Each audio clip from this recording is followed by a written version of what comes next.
શ્રી જગતમાતા જગદંબાની જય હો, શ્રી મહાલક્ષ્મીની જય હો, શ્રી સરસ્વતી દેવીની જય હો, શ્રી મહાકાલીની જય હો.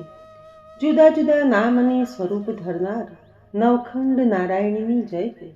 શ્રી દુર્ગા સપ્તસતીના મહાન અને ચમત્કારિક પાઠનું નિત્ય શ્રવણ કરીએ અને મા જગદંબાને પ્રાર્થના કરીએ કે સદાય તમારા આશીર્વાદ અમારી ઉપર વરસાવજો અને અમારું રક્ષણ કરજો. તો સાંભળીએ દુર્ગા સપ્તસતીનો અધ્યાય 7મો, ચંડ અને મુંડનો વધ. તે શ્યામલ અંગવાળી રત્નપીઠ ઉપર બેઠી બેઠી પોપટના કલરવ અવાજ સાંભળે છે.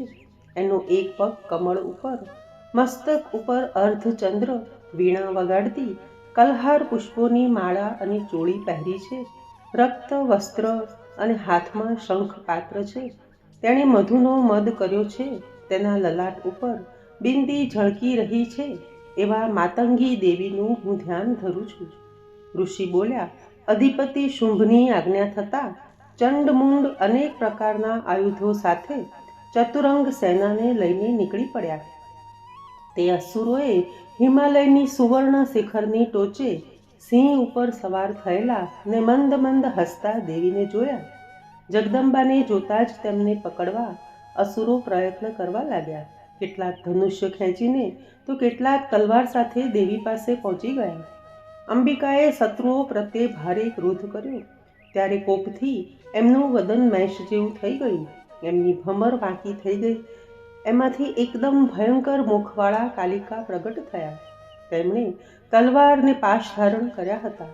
તેમણે વિચિત્ર ખટવાંગ, નરમાલાનું આભૂષણ, ચિત્તાની ચામડીનું અંબર, જેનું માંસ સુકાઈ ગયું હતું, તે પહેર્યું હતું. આથી તે અતિ ભયંકર લાગતા હતા. તેમનું મોં અત્યંત પહોળું, જીભ લપલપતી, આંખ લાલ હતી ને ઊંડી પેસી ગઈ હતી.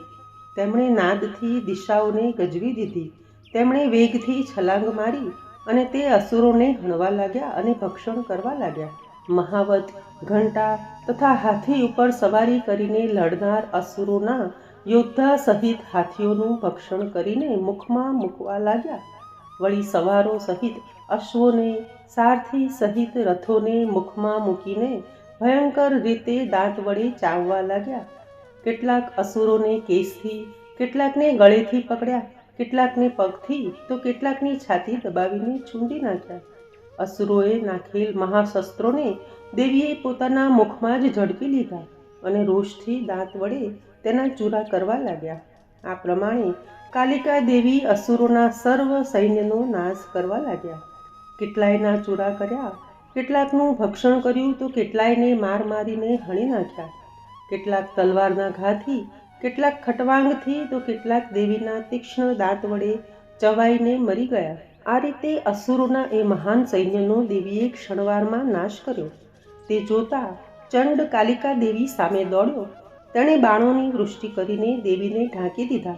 વળી મુંડે પણ હજારો ચક્રો ફેંકીને દેવીને ઢાંકી દીધા. અસુરોના નાખેલા આ બાણો અને ચક્રો દેવીના મુખમાં સમાઈ ગયા. પછી કાલિકા દેવી મોટી ગર્જના કરતા ભયંકર હાસ્ય કરવા લાગ્યા. તે વખતે તેમના વિકરાળ મુખના ઉજ્જવળ દાંતોથી તે વધુ ભયંકર લાગતા હતા. આ પ્રમાણે ક્રોધથી હુંકાર કરીને હાથમાંની મહાતલવાર ઉગામીને ચંડ તરફ દોડ્યા અને તેના કેશ પકડીને તેનો શિરચ્છેદ કર્યો. ચંડને પડેલો જોઈ મુંડ કાલિકા તરફ દોડ્યો, પરંતુ ક્રોધે ભરાયેલા દેવીએ તેને આવતા જ ખડગ વડે હણી નાખ્યો. આમ ચંડ ને મુંડને યુદ્ધભૂમિમાં પડેલા જોઈ સર્વ અસુર સૈન્ય ભયભીત બનીને દસે દિશાઓમાં નાસી ગયું. ચંડને મુંડના મસ્તકોને હાથમાં લઈ પ્રચંડ અટ્ટહાસ્ય કરતા કાલિકા દેવી ચંડિકા દેવી પાસે આવીને કહેવા લાગ્યા, હે ચંડિકા દેવી, આપને યુદ્ધ યજ્ઞ અંગે આ ચંડ મુંડ અર્પણ કરું છું. હવે શુંભ નિશુંભને તમે પોતે જ હણજો. ઋષિ બોલ્યા, આમ ચંડને મુંડને લાવેલા જોઈ કલ્યાણકારી ચંડિકા દેવી કાલિકા પ્રત્યે મનોહર વચન બોલ્યા કે હે કાલિકા દેવી, ચંડ મુંડને તમે અહીં લાવ્યા છો, તેથી આજથી તમે ચામુંડા નામથી જગતમાં વિખ્યાત થશો. ઇતિ શ્રી માર્કંડેય પુરાણે સાવર્ણિક મન્વંતરે દેવી મહાત્મ્ય ચંડ વધો નામ સપ્તમો અધ્યાય। જય અંબે, જય જગદંબે।